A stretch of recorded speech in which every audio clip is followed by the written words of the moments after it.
Hey Quad Bros, welcome back to another Quadro Quickie. This time we're talking about the M8 Scott versus the M5a1 Stuart and the pros and cons of both tanks and how you should be using them on the battlefield. I wanted to make this video because I think a lot of people are going to be unlocking the M8 Scott here soon, or they already have, and they might be struggling a little bit with how to use it because it is a kind of very weird tank and it's a lot different of a playstyle than the Stuart is. So I wanted to, give a little bit of advice on how you can use both of these tanks really effectively. And also, guys, some real quick announcements. Number one, I'm going to be doing some clips of the week, guys. So down in the description, there's going to be an email. So send me your best clips, whether they're just funny clips, crazy stuff that happened. Maybe you killed a whole bunker worth of Germans, or you dropped a bomb that got 40 kills, anything like that. Go ahead and send them to the email down below in the description. Number two, guys, I want to do some sort of channel trailer video, some kind of get to know me type thing for all these new viewers and stuff like that might not be able to stop by the stream. So also let me know any questions that you guys might have about me as I put that together. I'm an open book, let me know. And finally, guys, just a real quick thank you again. My channel has just kind of exploded and there's been a lot of comments just showing a lot of love, and I really do appreciate that, guys. So without further ado though, let's jump into the M8 Scott versus the M5a1 and the strengths and weaknesses of both of them, and the armaments and the baseline stats of both. All right, guys, so just looking at the raw stats here really quickly, we can see that the Stuart has a 37mm M6 cannon that shoots farts, and then it is armed with two 30 cal machine guns. At least I think that's 30 cal. Someone in the comments, I'm sure, will let me know. And it also carries a lot of ammo for its machine guns. It has a pretty low reload time and a pretty quick rotation speed, as opposed to the Scott, which has a 75mm howitzer on the top for some ungodly reason, but it is hilarious. So this thing shoots massive artillery shells essentially, and then it has a 50 cal on top to defend itself against infantry a little bit more effectively. It does have a longer reload time than the Stuart, and it also has a very slow turret rotation speed, which takes absolutely forever to rotate the turret. It is also technically lightly armored as opposed to the Stuart, but I'm pretty sure this is a misprint, because this would mean that the Stuart is more heavily armored in the front than the Sherman is, which I'm pretty sure is just not true whatsoever. So just know that they're both incredibly lightly armored, and any Axis tank is going to be able to dominate you. So you really want to be shooting first, asking questions later in regards to that. So guys, you can obviously just see that in terms of raw firepower, the M8 Scott beats out because it has a massive howitzer, obviously, and also has this 50 cal gun.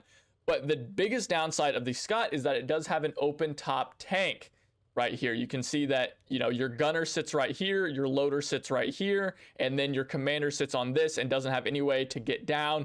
You do not have the option of popping out. You are always sitting out, which means you are prime pickings for anyone with a sniper rifle or a rifle at a distance, at least any of them that are not already giblets from the howitzer cannon.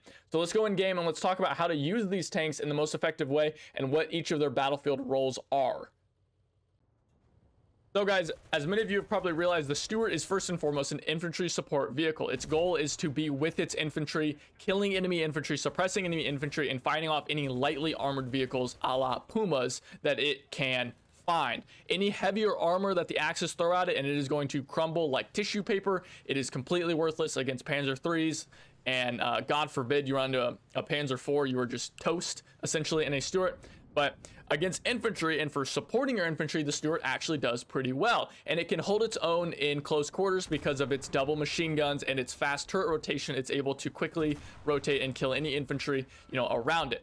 So when you're using the Stuart, you want to be as close to the enemy as possible. You shouldn't shy away from the fight. You don't want to be in the back of the map firing with tiny machine guns. You want to be up close and personal with your infantry, supporting your infantry as you move up, either as suppressive through your shells, mowing enemies down with your machine guns, or just providing cover and a giant wall, a giant steel wall for your allies as they move up. So if you really like supporting your infantry, you really like being in the thick of things, you're a really aggressive player, the Stuart is what you want to be using, and the Scott is probably not your playstyle. But let's talk about the Scott, and let's talk about where the strengths of the Scott are and how you should be playing with the Scott in Enlisted.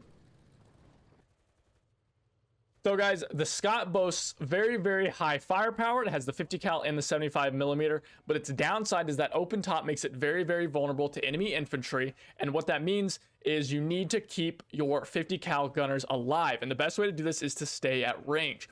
find yourself a nice open field where you can just lob HE rounds into buildings at a distance, or you can just fire with your 50 cal and mow enemies down, fire your HE rounds and kill big groups of enemies and things like that.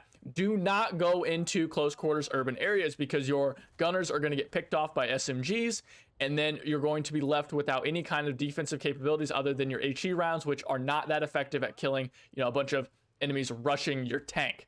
So when you're using the Scott, you want to act more like a sniper, like you're like some battlefield pleb that is staying on the corner of the map firing HE rounds or something like that. And you want to be firing your HE into bunkers like on D-Day, or firing at big groups of enemies and using your 50 cal to pick off enemies that are trying to cross in the open.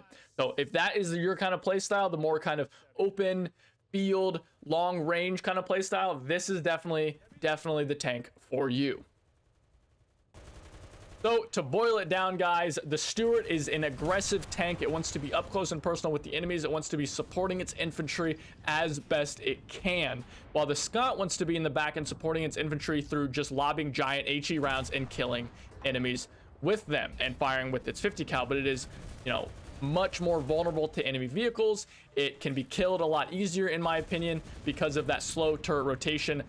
Good players and good tankers are going to be able to take out the Scott very, very, very easily. So keep that in mind. Now, I think both tanks are very good.